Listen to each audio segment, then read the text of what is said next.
तहसील मध्ये पैसे मागून अर्धे पैसे सीओला देऊ, अर्धे पैसे विभागीय आयुक्ताला देऊ, अर्धे पैसे कलेक्टरला देऊ, अर्धे पैसे एसपी साहेबाला देऊ। आणि मग अशामध्ये 6 महिन्यापूर्वी काही गोरगरीब कष्टकरी शेतकऱ्यांचे नाव घरकुल यादीमध्ये आले आणि मग त्यांनी घरकुल बांधले।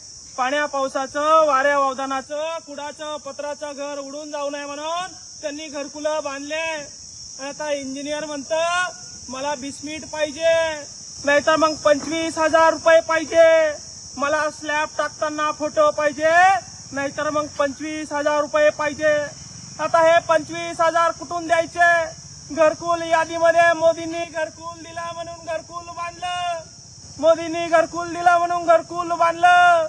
व्याजाला पैसा काढलं, कर्जाला पैसा काढलं, घर उभं राहिलं, अजून 4 महिने झाले।